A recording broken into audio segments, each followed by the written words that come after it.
Grüß, willkommen in einem Fragens video. Welcome to another exciting video, in this case episode 65 of my game system design series. In this video I'll be investigating a playing area creation system which allows players to quickly create an ad hoc playing area which is as realistic as possible, as well as offering a good game. This is my second version of this video, and my thoughts on this matter have changed a great deal, making this a very different video from the first version.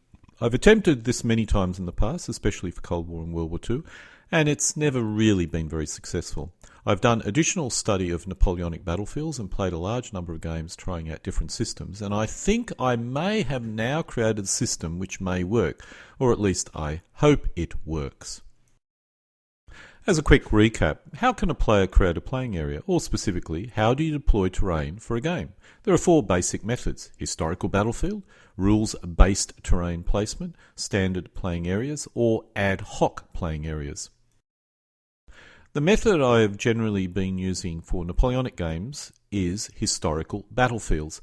I've created a set of a dozen historical battlefields and either assembled it as best as I can with existing building block terrain, or I've been creating custom playing areas. The latter looks good and has a great feel, but it's a lot of work, and the playing area may not be of any value once you've played out a particular battle. Using the building block method, it doesn't look as good, although I'm working on it and I suspect I will get it looking good enough. I cannot faithfully reproduce the battlefield, but probably can get close enough. I highly recommend this approach, but of course it requires a set of rules which support refighting an entire battle, of which there are comparatively few. Bloody big battles, Age of Eagles are the best rules I've found so far, but with Age of Eagles be prepared to create a very large playing area. Other rules, in theory, may work, but many Napoleonic rules are not suited for the recreation of entire historical battles. The next system is the rules-based approach. The rules-based approach allows two players, through a combination of die rolls and player selections, to build up the terrain on a playing area. This is not easy to do. Rules such as DBN, DBMM, and DBM get away with this approach because the terrain is very basic. But for any complex terrain configuration required for Napoleonics, World War II and Cold War, the system used for DBMM, DBN, and DBM is not really as useful. The third system is using a number of standard playing areas, fixed playing areas. A standard set of playing areas is the approach many competitions use for World War II or Cold War. Someone, a third party, creates a series of standard playing areas. Players simply select which playing area they wish to use. Perhaps one player selects the playing area and the other the scenario and player edge, or something along those lines. This is a very good approach, and I'll probably create a series of such playing areas based on historical battles, but with a terrain configuration which can be created or modified and using building block terrain features. I actually did go down this path and did create about 12 of them, and they work extremely well. The last system is what I call ad hoc system. This is probably the most common system. Both players just throw terrain on the playing area in some form of ad hoc basis. This works if terrain is not important, or if players want to avoid too much terrain, so they can have their meeting engagement on a billiard table scenario without having to work with towns, ridges, or crossing streams. This can work, but gives you a boring playing area and generally a comparatively boring game. Let's now drill into a bit more detail, starting with my rules-based approach. The first point to determine is, what does success look like? This can be determined using two metrics. Does it allow a player to quickly and simply create a playing area? It must be quick and simple. Does it create a playing area which represents actual battlefields? In summary, it must be comparatively realistic. To narrow the scope, the playing areas these guidelines apply to are designed for 3 by 4 feet or passably 6 by 8 feet. The larger size simply doubles all distances and size. The ground scale will be 1 in 10,000 or 1 in 5,000. So this is designed to allow players to duplicate an entire battlefield of about 9 kilometers by 12 kilometers in width. It's suitable for Napoleonics, World War II and Cold War figure gaming, and is specifically designed for those periods. It's possible it could also be suitable for World War II and Cold War scales up to 1 in 40,000, but I've not really tested this to an extent. I will include some general guidelines for ancients as well, but generally this doesn't really suit ancients. Play can be along the long axis, as you can see here, or the short axis, although there is a preference for play along the short axis generally. This shows a short axis game. It's assumed one player would be the attacker with sufficient forces to attack an opponent in defensive terrain. This requires odds of 1 to 1.5 to 1 if played along the short axis, or if you're going to go down the long axis, 2 to 1. To allow both players to attack, the second half of the game can involve a counter-attack force, but this is not specifically necessary, and I've found it lengthens the game too much, unless the rules are very simple and quick to play. Sufficient defensive terrain will be included to allow the defenders to have a chance of holding out against the attacker's force for the length of the game, which would typically be 6 game turns to 12 game turns in length. The playing area is based on this basic principles. The attacker chooses the line of advance, the defender chooses the position along that line to defend. As a general rule, the attacker will move along a road or flat terrain, which will allow for ease of movement both for military forces and logistics. This is the axis of attack. The defender will know this and select the best viable position along this line to defend. This will be along a stream, hills, or bad going such as woods, towns, or in some exceptional circumstances, perhaps prepared defences. A special note concerning roads and tracks. Not every possible road or track will be included. If an area has a high level of infrastructure, it can almost be assumed there is a road everywhere, or almost everywhere, allowing road movement anywhere as long as certain conditions are met. If an area has low levels of infrastructure, then this assumption of roads existing everywhere does not exist. Only actual roads in the playing area will be considered as roads. As a result, the road network is probably going to be minimal. Players can ignore this and deploy every historical road, but your playing area will begin to resemble a street directory or a work of modern art. The basic road network I use is stylized and designed to offer a line of attack, alternative lines of attack, and critical battlefield points which could be used for victory points conditions or army demoralization purposes. This depends on the rules, and in some rules you may have no need for objectives. It should be noted that this is a basic road network. It's assumed other roads obviously may exist, and there's no need to include them for aesthetic reasons. This could be used for both short and long axis games, but for a long axis, this pattern is repeated along that axis. I'll show an example later in the video. It should be noted this allows 2 playing areas to be joined together if you wish a monster game. Players can modify the road network as they see fit, as it affects the game. The effect on the game is comparatively minimal, depends on the game. My view on deploying rivers and streams have changed dramatically. Originally I used a rather complex system using a table and rules and dice to control the positioning of streams and rivers. This system failed disastrously as it took too long to use, and you get rather odd water features.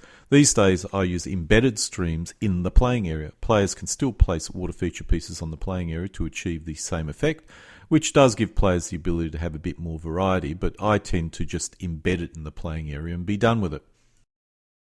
It's assumed in most rules there will be 2 types of water features, rivers and streams. Rivers are generally impassable for ancients and Napoleonics, except at bridges and fords. For World War II and Cold War, amphibious or bridging engineers can allow elements to cross. Streams impede movement, and defenders gain a combat advantage when attacking across a stream. When you have embedded streams, you just simply nominate what it is, a stream or a river. This shows an example of a playing area with embedded streams. If the terrain is desert or otherwise dry, then the playing area does not have any water features. In almost all other cases, this is suitable, except for ancients, although even then you can, with slight modifications, use this. The rare ancient battle which did involve fighting over a stream could still use this playing area, but most ancient battles would not, so some level of modification is required to give you your flat wide area that your armies can meet in ferocious combat in. In ancient battles, you need some flat open ground for most battles to be fought on. In this case, there is a larger opening in the centre of the battlefield.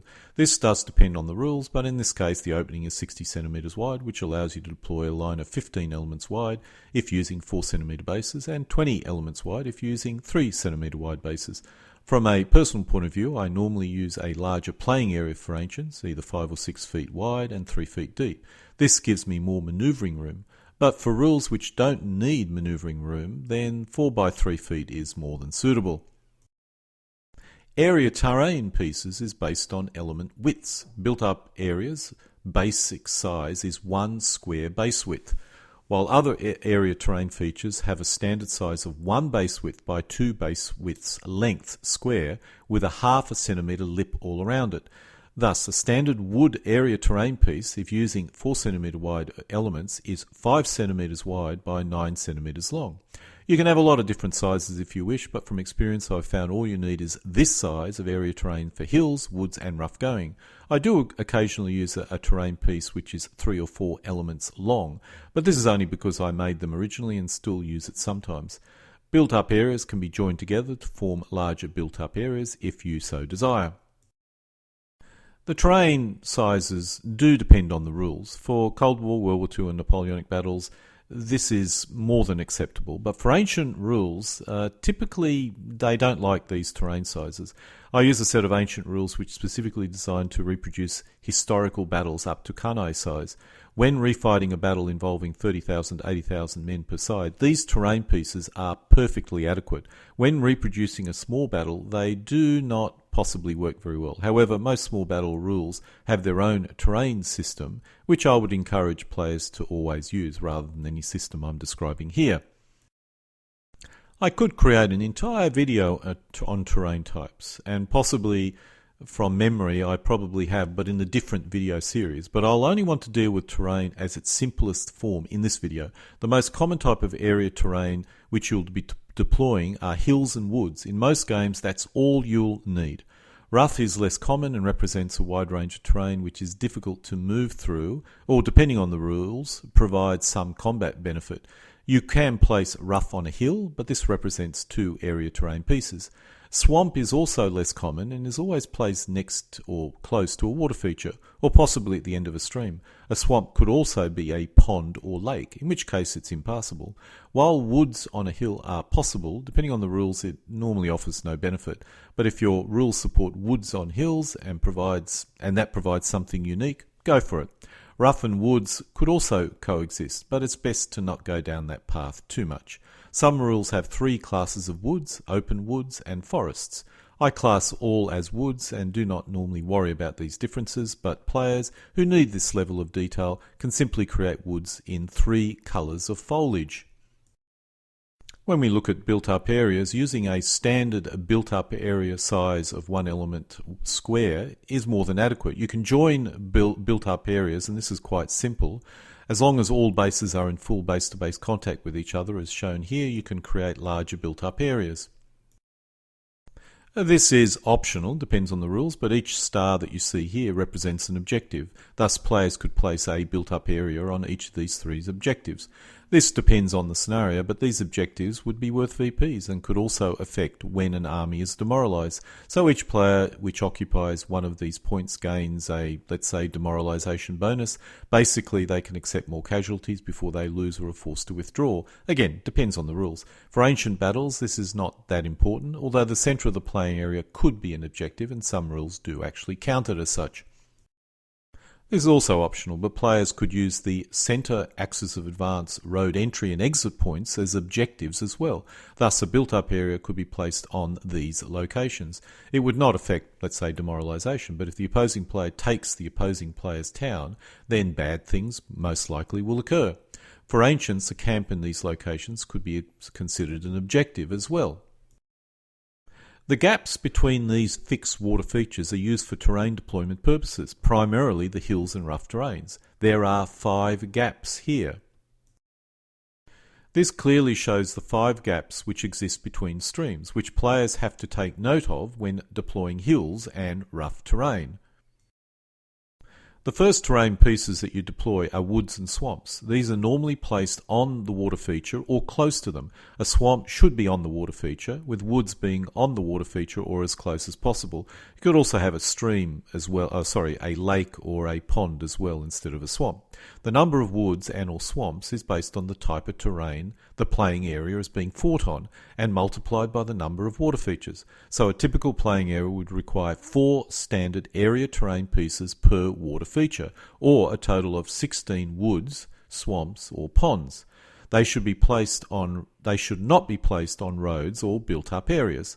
If the terrain is generally treeless, then this number is reduced to 2 standard area terrain pieces per water feature, and if heavily forested, this is increased to 6 standard area terrain features.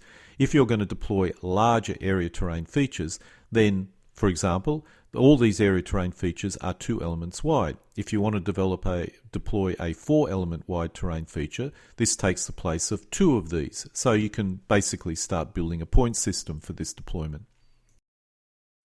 Now we deploy the hills and or rough terrain. The hills and or rough terrain pieces are placed in between the streams in the 5 zones which we talked about earlier. In each zone, 3 standard area terrain pieces are normally placed, for a total of 15 standard area terrain pieces. If the terrain is unusually flat, only 1 standard terrain feature per zone is placed. If hilly, then 5 area terrain pieces per zone is to place. This should be spread around evenly within each zone. The terrain pieces that you would deploy would typically be hills and rough terrain. Once again, if you deploy wide hills, all these hills are 2 elements wide. If you have 4 element wide hills, this takes the place of 2 of these standard sizes. A standard area terrain piece is 1 element deep and 2 elements wide. This could have a value of 1 point. And a 1 element square terrain piece has a value of a half. I rarely deploy these. They actually don't look particularly good. A terrain piece which is 3 elements long and has a value of 1.5 points, and if 4 elements long has a value of 2. This is designed to allow players to use terrain pieces which are smaller or larger than the standard size, which in most cases is not required, but players may do so if they so desire. Now we come to the built-up areas. This is based on the roads. 1 built-up area is placed on each of the 3 objectives. We then place a built-up area on each of the road entry and exit points on the playing area. Now, if the built-up density is average, such as in Europe, then place 1 built-up area in between all the built-up areas that you've already placed on the road and on streams if available. If the density is low, such as Russia, skip this additional step. We should also note regional differences. We've already catered for infrastructure density and allow for high and low infrastructure density based on the location the battle was supposed to occur. In Russia, it would always probably generally be low. In Belgium, it would always be high. Everywhere else, probably standard. We have also catered for flat or rough terrain, so the steppes of Russia we would assume is flat and clear. In Switzerland or Spain, it would be rough terrain. The final point is type of terrain. This depends on the rules, but in simplest terms it would be woods, hills, swamps and rough. Hills can be rough, which would require 2 terrain placements, 1 for the hills and 1 for the rough.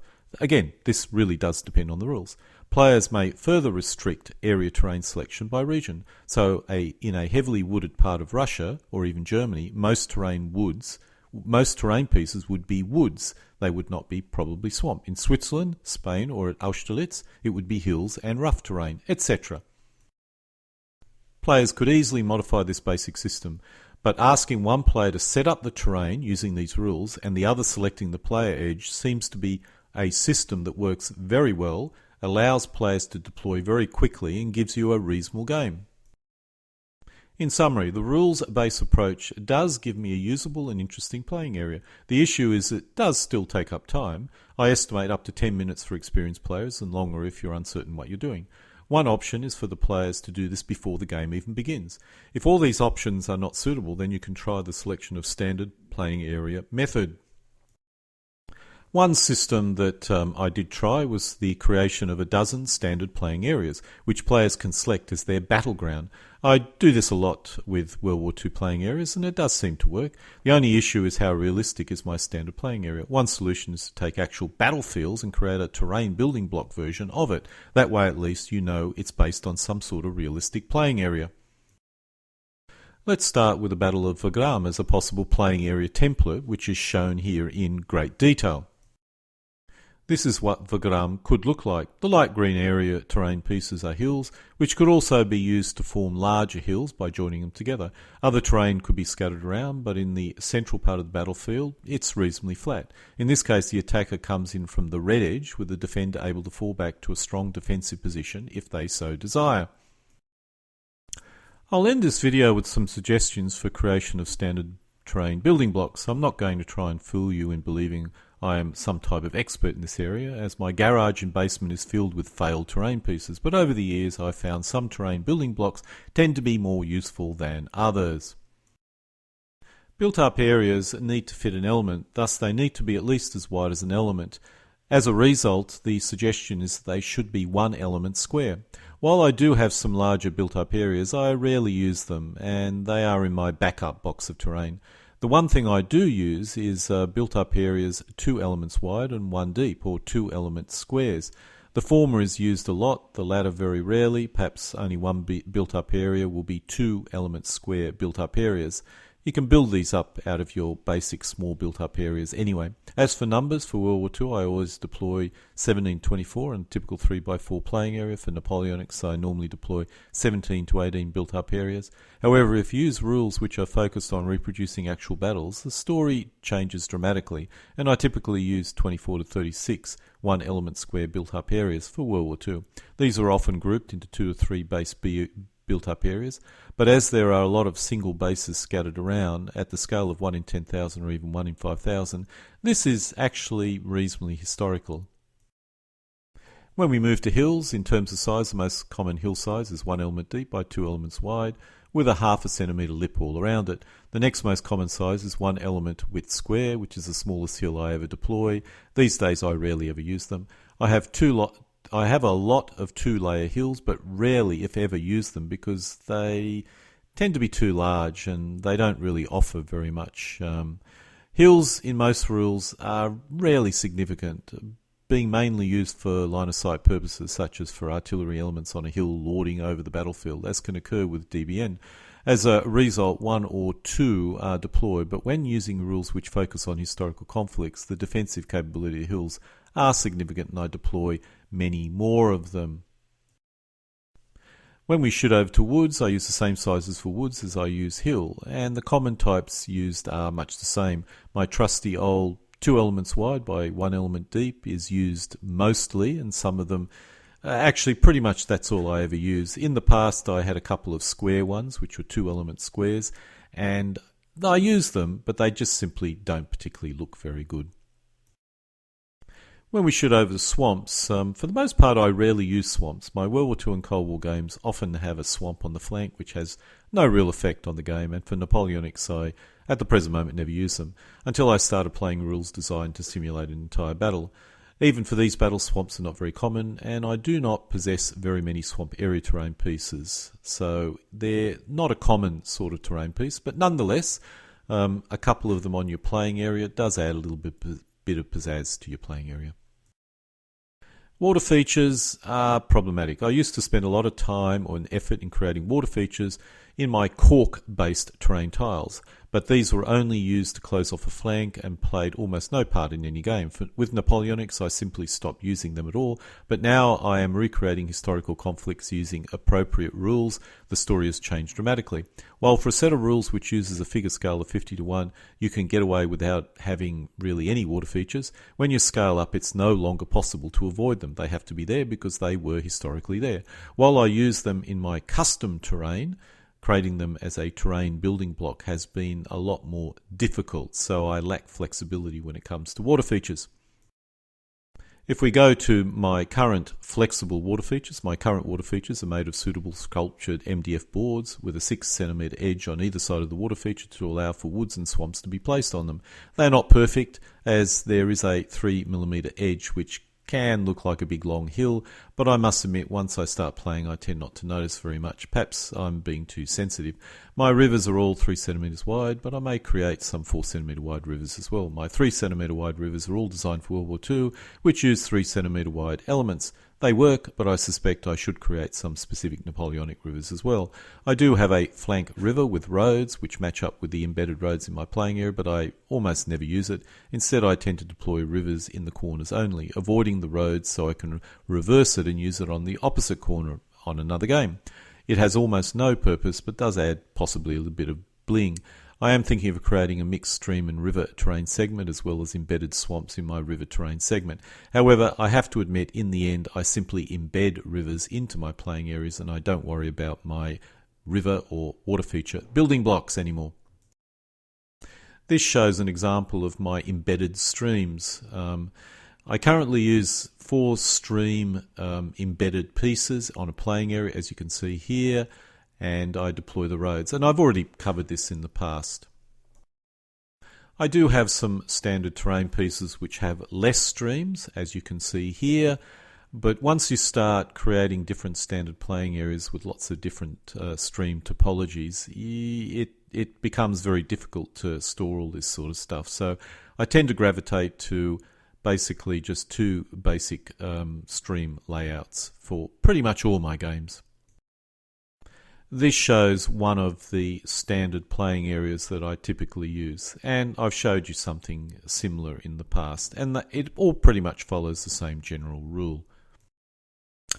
In conclusion, I have expended an enormous amount of time in getting my terrain correct, and since I started getting back in the hobby back in 2013, I've changed my mind on this topic more times than I've had hot dinners.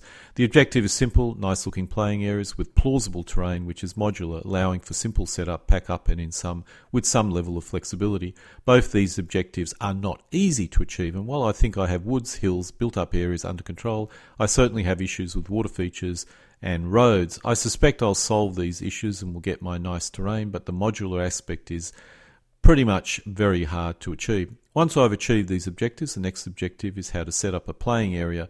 This video outlines a approximate or basic rules-based approach, as well as some of my ideas around a standard and historical-based approach. I hope it assists players in getting the desired bling that they want from their playing areas. No matter how nice you may paint up your figures, if the playing area does not look nice, it'll detract from the final maximum bling of your game effect. And so we come to a conclusion of episode 65 of my video series on game design theory, in this case a possible playing area creation system, which can allow players to quickly create realistic ad hoc playing areas. Denken Sie daran, immer für Hill, Heimatland zu kämpfen!